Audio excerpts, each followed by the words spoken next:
എല്ലാവർക്കും അഫ്സലുൽ ഉലമ preliminary first ഇയറിൻ്റെ English ക്ലാസ്സിലേക്ക് ഹൃദ്യമായ സ്വാഗതം. ഇന്ന് നമ്മൾ പഠിക്കുന്നത് A.G. ഗാർഡിനർ എഴുതിയ ഓൺ ഹാബിറ്റ് എന്ന എസ്സേ ആണ്. നമുക്കറിയാം, ശീലങ്ങളുടെ തടവറയിലാണ് മനുഷ്യൻ. നമ്മൾ ചെറുപ്പകാലം തൊട്ടേ ശീലിച്ച ചില ശീലങ്ങളാണ് നമ്മുടെ ജീവിതത്തെ മുന്നോട്ട് നയിക്കുന്നത്. ശീലങ്ങൾ മനുഷ്യ ജീവിതത്തെ എളുപ്പമാക്കുന്നു.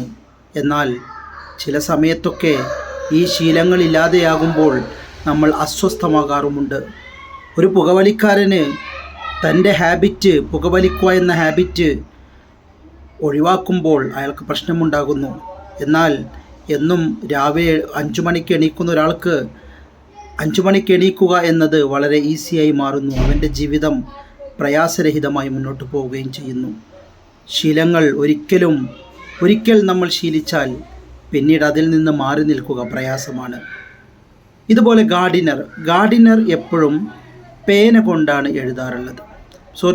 കൊണ്ടാണ് എഴുതാറുള്ളത്. ഒരു ദിവസം അദ്ദേഹം പേന കൊണ്ട് എഴുതാൻ നോക്കി. പക്ഷേ തൻ്റെ എഴുത്തിന് വേഗത ലഭിച്ചില്ല. കാരണം അദ്ദേഹം പെൻസിൽ കൊണ്ട് എഴുതുമ്പോഴാണ് അദ്ദേഹത്തിന് ആത്മവിശ്വാസമുണ്ടായിരുന്നത്. അദ്ദേഹത്തിന് കൂടുതൽ എഴുതാൻ കഴിഞ്ഞിരുന്നത്. Gardiner couldn't make any progress. ഗാർഡിനർക്ക് ഒരു പുരോഗതിയും ഉണ്ടായില്ല ഇൻ റൈറ്റിംഗ് വിത്ത് പെന്നുകൊണ്ട് എഴുതുമ്പോൾ. കാരണം he used to write with pencil. അയാളെപ്പോഴും പെൻസിൽ കൊണ്ടാണ് എഴുതാറുള്ളത്. ദ പെൻസിൽ ഹാഡ് ബിക്കം, പെൻസിലായിരുന്നു പാർട്ട് ഓഫ് ഹിസ് ബോഡി, തൻ്റെ ശരീരത്തിൻ്റെ ഒരു ഭാഗമായി തീർന്നിരുന്നു. Or extension of his hand, തൻ്റെ കയ്യിൻ്റെ തന്നെ മറ്റൊരു എക്സ്റ്റൻഷനായിട്ട് മാറിയിരുന്നു പെൻസിൽ. ഇനി ഒരു ശീലം മാറ്റുക എന്നത് വളരെ പ്രയാസകരമാണ്. ടു ചേഞ്ച് എ ഹാബിറ്റ്, ഒരു പതിവ് തെറ്റിക്കുക എന്നത് ഈസ് ഓൾവേസ് എ ഡിഫിക്കൽട്ട്. അത് പ്രയാസകരമാണ്. എന്തുകൊണ്ട്? കാരണം man is in the tyranny of his habit. മനുഷ്യൻ എപ്പോഴും അവൻ്റെ ശീലങ്ങളുടെ തടവറയിലായിരിക്കും. ഇനി ഗാർഡിനർക്കൊരു ക്ലാസ്മേറ്റ് ഉണ്ടായിരുന്നു. അവൻ്റെ പേര് വാൾട്ടർ സ്കോട്ടാണ്. ഈ വാൾട്ടർ സ്കോട്ട് എപ്പോഴും എന്ത് ചെയ്യുമെന്നറിയോ? ടീച്ചേഴ്സ് ചോദ്യം ചോദിക്കുമ്പോൾ ഉത്തരം പറയുമ്പോൾ തൻ്റെ കോട്ടിൻ്റെ ബട്ടൺ ഇങ്ങനെ പിടിക്കും. അപ്പോൾ ഏതോ ഒരു വികൃതി പയ്യൻ എന്ത് ചെയ്തു, ഇവൻ എപ്പോഴും ഇങ്ങനെ ഈ കോട്ടൻ്റെ ബട്ടൺ പിടിക്കണുണ്ടപ്പോൾ ഇവൻ്റെ ഈ ബട്ടൺ ഒരു ദിവസം കട്ട് ചെയ്ത് കളഞ്ഞു. അങ്ങനെ അന്ന് ടീച്ചർ ചോദ്യം ചോദിച്ചു. ഇവന് ആൻസർ പറയാൻ കഴിയുന്നില്ല. ഇവൻ്റെ കോൺഫിഡൻസ് എവിടെ ചോർന്ന പോലെ തോന്നി.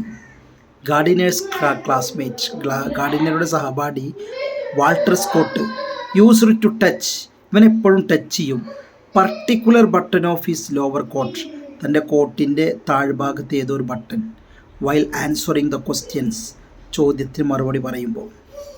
ആ ഇടക്കാണ് when somebody removed the button, ആരോ ആ ബട്ടൺ റിമൂവ് ചെയ്തപ്പോൾ he couldn't answer the question, അവന് ചോദ്യത്തിന് ഉത്തരം പറയാൻ കഴിഞ്ഞില്ല. ഇനി പതിവ് ചിലപ്പോൾ ഇഞ്ചൂരിയസ് ആയി മാറും. ഉദാഹരണം, പുകവലി ശീലം അല്ലെങ്കിൽ ഭക്ഷണം കഴിക്കുന്ന ശീലം. Habits become injurious. ചില പതിവുകളൊക്കെ നമുക്ക് ഹാനികരമാണ്. എപ്പോഴാണത്?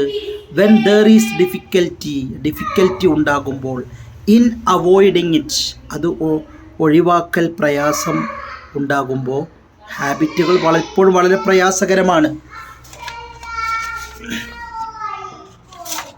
ഇതിങ്ങനെയൊക്കെ ആണെങ്കിലും ദർ ആർ മെനി ബെനഫിറ്റ്, ഒരുപാട് ബെനഫിറ്റുകളുണ്ട് ഫോർ ഹാബിറ്റ്. പതിവുകൾക്ക് ഒരുപാട് ഉപകാരങ്ങളുണ്ട്. പല പരീക്ഷകളും ചോദിക്കാറുണ്ട് ശീലങ്ങൾ കൊണ്ടുള്ള ഉപകാരം എന്താണെന്ന്.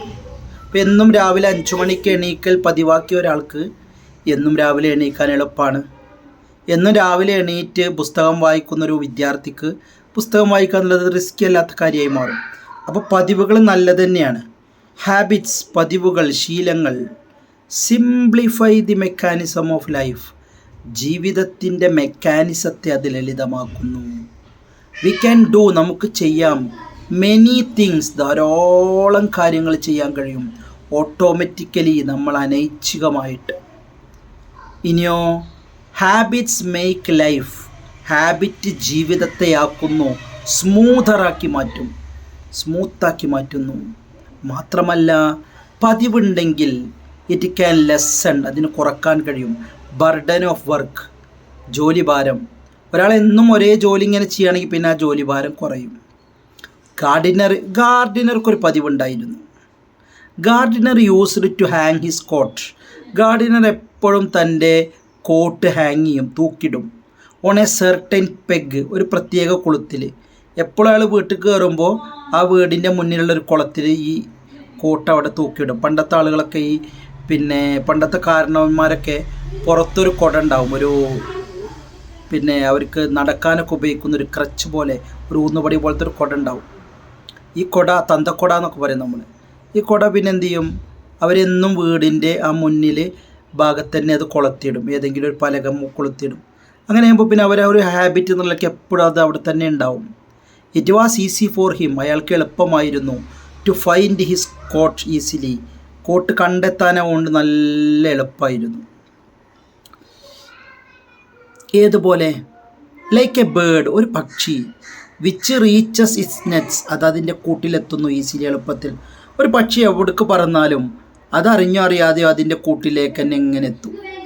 ഒരു വളർത്തുമൃഗം അതിൻ്റെ കൂട്ടിലേക്ക് അങ്ങനെ എന്നും ഹാബിറ്റ് ആണെങ്കിൽ അതങ്ങനെ കറക്റ്റ് ടൈമിൽ തന്നെ അതെന്ത് ചെയ്യും, സന്ധ്യാനേരത്ത് അത് മുളയും. അതുപോലെ തന്നെയാണ് നമ്മളെ ജീവിതം, അങ്ങനെ തന്നെയാണ്. ഇനി പറയാണ്, ശീലങ്ങൾ എപ്പോഴും വടിയാകാൻ പാടുള്ളൂ, ഊന്നുവടിയാകാൻ പാടില്ല. വടി ഊന്നുവടി വ്യത്യാസം. നമ്മളൊരു ഒരു കമ്പിലിങ്ങനെ പിടിച്ച് നിൽക്കുകയാണെങ്കിൽ ആ കമ്പില്ലേ നമുക്ക് നിൽക്കാൻ കഴിയും. നേരെ മറിച്ച് ഊന്നുവടിയിലാണ് നമ്മൾ പിടിച്ച് നിൽക്കണമെങ്കിലോ അതില്ലെങ്കിൽ നമ്മൾ വീഴും. അതാണ് ഗാർഡിനർ പറയുന്നത്. ഹാബിറ്റ്സ് മസ്റ്റ് ബി, ഹാബിറ്റ് തീർച്ചയായിട്ടും ആവണം. എ സ്റ്റിക്ക്, ഒരു കമ്പ്, ഒരു വടിയായി മാറണം. നോട്ട് എ ക്രച്ച്, ഒരു ഊന്നുവടിയാവരുത്. എന്താ അതിൻ്റെ അർത്ഥം? We should not be disturbed, നമുക്കൊരു ഡിസ്റ്റർബൻസ് ഉണ്ടാകാൻ പാടില്ല, ഒരു പ്രയാസം ഉണ്ടാകാൻ പാടില്ല. When we are not able to do it, അത് ചെയ്യാൻ കഴിയാതാകുമ്പോൾ. ഇനി നമ്മൾ പഠിക്കുന്നത് അറ്റ് ലാസ്റ്റ്, അവസാനം എന്തുണ്ടായത്? അവസാനം ഗാർഡിനർ പെൻസിലുകൊണ്ട് തന്നെ എഴുതാൻ തുടങ്ങി. അറ്റ് ലാസ്റ്റ്, അവസാനം ഗാർഡിനർ റിട്ടേൺ ചെയ്തു to his habit of writing with pencil കൊണ്ട് എഴുതുന്നത്. ലൈക്ക് എ ക്ലോക്ക്, ഒരു ക്ലോക്ക് പോലെ ടിക്കിങ് എവേ, ഒരു ക്ലോക്ക് ഇങ്ങനെ മിടിക്കുന്നത് പോലെ. ഹിസ് ഹാൻഡ് വർക്ക്ഡ് പീസ്ഫുള്ളി, അയാളുടെ കൈകൾ എന്ത് ചെയ്തു, വളരെ മനോഹരമായിട്ട് വർക്ക് ചെയ്തു. അപ്പോൾ പെൻസിൽ കൊണ്ട് എഴുതുമ്പോൾ ഇയാളുടെ ഹാൻഡ് എന്ത് ചെയ്യുന്നുണ്ട്, ഒരു ക്ലോക്കിലെ സൂചി പോലെ മിടിക്കുന്നുണ്ട്.